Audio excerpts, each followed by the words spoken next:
Welcome guys, आप लोगों का एक बार फिर से हमारे इस ऑनलाइन अमीन course by MD Rashid Alam YouTube channel पर बहुत बहुत स्वागत है। आज का वीडियो बहुत ही महत्वपूर्ण होने वाला है क्योंकि आज की इस वीडियो में हम बात करेंगे जमीन की बंटवारा से संबंधित। यानी कि इस वीडियो में हम पूर्ण रूप से ये प्रोवाइड कर रहे हैं जमीन की बंटवारा का जो है नियम, उसको लेकर के इस वीडियो में हम डिस्कस करेंगे। यानी कि जमीन की बंटवारा करने का जो नियम है उस नियम को हम आज इस वीडियो के अंदर जानेंगे। यदि आप जमीन की बंटवारा से संबंधित जो जितने भी नियम हैं, यदि उन नियम को जान लेते हैं तो आपको जमीन की बंटवारा करने में बहुत ज़्यादा आसानी होगी। आज तक यूट्यूब चैनल पर कोई भी यूट्यूब चैनल पर यह बात नहीं बताई होगी जो कि आप अभी इस वीडियो में देख रहे हैं। तो आप लोगों से एक छोटी सी रिक्वेस्ट है, यदि आप हमारे इस यूट्यूब चैनल पर पहली बार वीडियो देख रहे हैं तो कृपया करके हमारे इस यूट्यूब चैनल को सब्सक्राइब करके बेल के आइकन को दबा करके नोटिफिकेशन को ऑन कर लीजिए ताकि हमारे आने वाले लेटेस्ट वीडियो का नोटिफिकेशन सबसे पहले आप तक पहुंच सके और आप उस वीडियो का लाभ उठा सके और अपने दोस्तों में ज़्यादा से ज़्यादा शेयर करें। तो चलिए बिना देरी के वीडियो को हम लोग शुरू कर लेते हैं।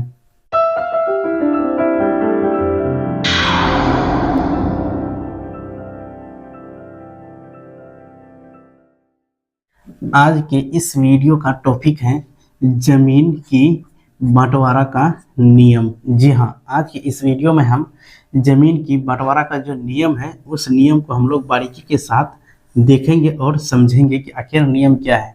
देखिए, यदि जमीन की पैमाइश करने के लिए जाते हैं तो आपके सामने कुछ इस प्रकार का प्लॉट देखने को मिलेगा और इसमें विभिन्न आकृति होती हैं जो कि हम अभी यहाँ पे नहीं बनाए हैं, कुछ सैंपल आकृति ही बना करके दिए हैं। यदि आप जमीन की पैमाइश करने गए हैं तो आपको इस प्लॉट का जो है नापी करके सरजमीन पे उतार देना है, फिर इसका बंटवारा भी करना है आपको। लेकिन बंटवारा करने से पहले कुछ नियम है, उस नियम को आपको जानना होगा। तो सबसे पहला नियम देखिए क्या है। यहाँ पे हम एक लिखते हैं और नियम लिखना यहाँ पे संभव नहीं है, इसलिए हम नियम को आपको ऐसे ही डायरेक्टली बता दे रहे हैं और आप लोग ध्यान से इस नियम को देखिए। 1 नंबर नियम यह कहता है कि किसी भी प्लॉट का रकबा जो है बिल्कुल सावधानी के साथ निकालना चाहिए। यानी कि कुल मिलाकर के बात ये आई कि 1 नंबर क्या कह रहा है, सावधानी पूर्वक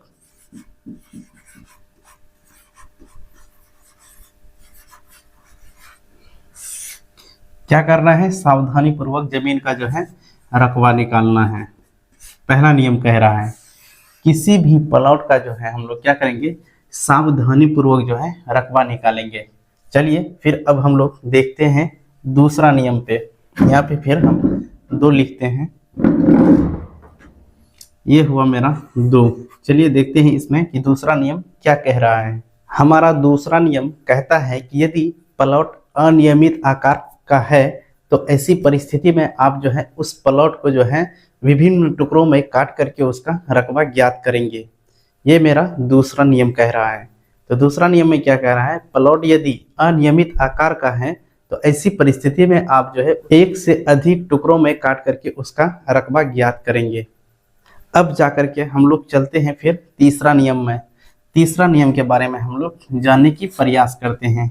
तीसरा नियम ये कह रहा है कि यदि प्लॉट अनियमित आकार का है और आप जो है उसको विभिन्न टुकड़ों में बांट करके रकबा नहीं निकाल पा रहे हैं तो ऐसी परिस्थिति में जो है आप उसका ज़्यादा से ज़्यादा एवरेज लेकर के उसका रकबा आराम के साथ ज्ञात कर सकते हैं और उसको ज्ञात करना चाहिए।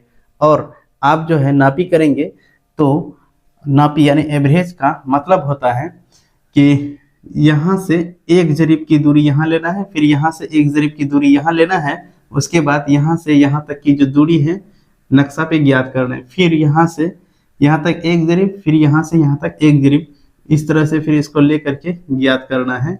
उसके बाद ये तो आपका नक्शा में है, ये 2 3 यानी इस तरह से एवरेज में आप ले करके उसका जो है रकबा ज्ञात करेंगे।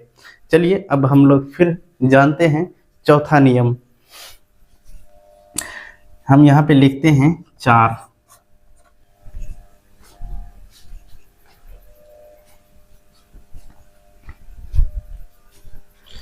नियम 4 जो है बहुत ही महत्वपूर्ण है क्योंकि इस नियम को आपको बारीकी के साथ समझना होगा।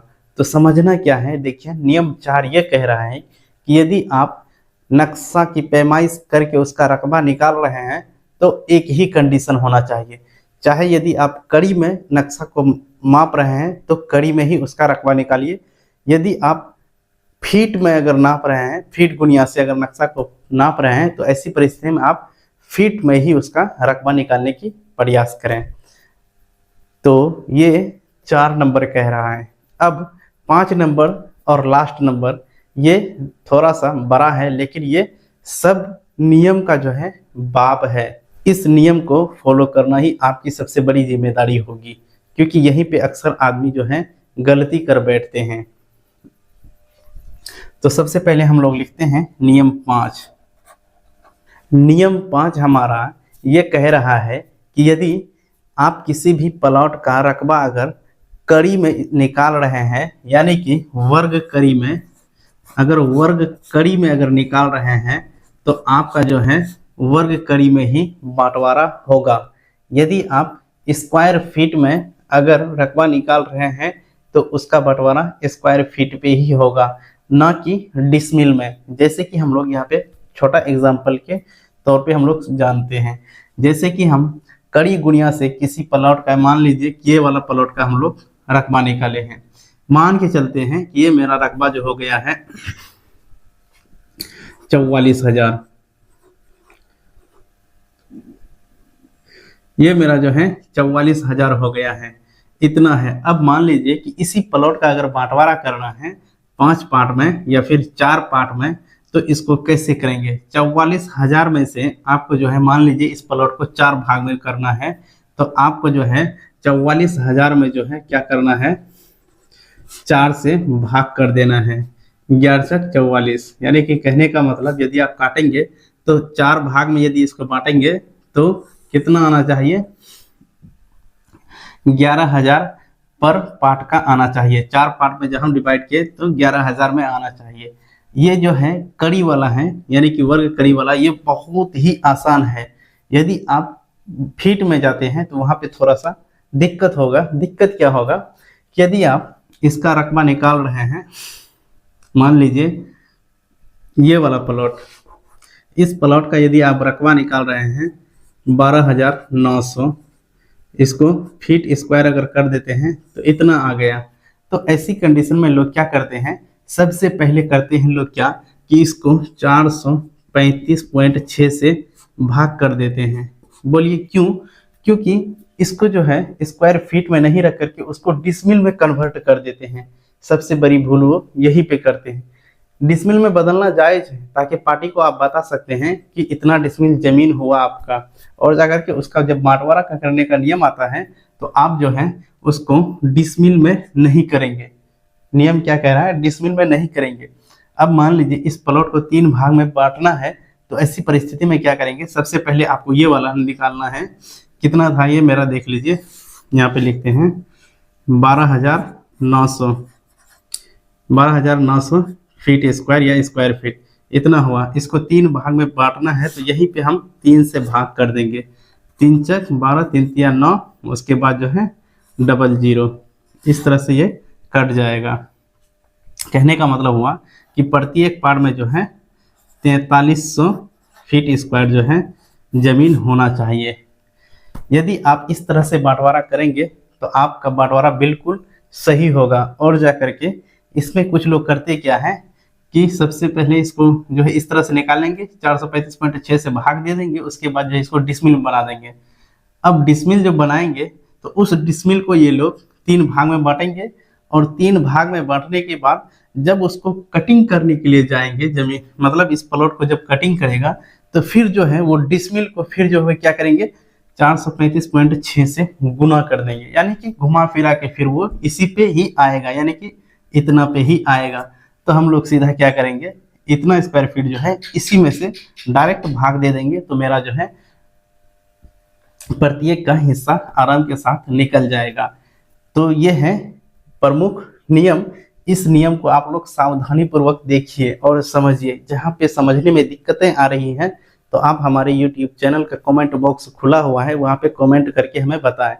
और जाकर के ये मेरा वीडियो जो चल रहा है, ये अभी बंटवारा का वीडियो ही चल रहा है, क्योंकि बंटवारा का ज़्यादा वीडियो अभी नहीं हुआ है, अभी स्टार्टिंग है, इसीलिए हम इस नियम को आप लोगों के सामने प्रकट किए हैं। यदि अगर हम ज़्यादा बता देते, उसके बाद इस नियम को बताते, तो आपको बंटवारा समझ में नहीं आता। और आप लोगों के लिए एक खुशखबरी ये भी है कि हमारे इसी यूट्यूब चैनल पर सीटेट का जो है सेकेंड पेपर वाला SST का तैयारी भी कराई जाती है, जो कि 60 नंबर का पूछा जाता है, जिसमें कि 40 नंबर आपका जो है SST रहता है, जो कि बुक से, उसकी भी तैयारी कराई जाती है। हम उम्मीद करते हैं कि ये वीडियो आप लोगों के लिए काफ़ी हेल्पफुल रहा होगा। तो चलिए आज का वीडियो हम यहीं पर समाप्त करते हैं, मिलते हैं अगला वीडियो में, तब तक के लिए जय हिंद।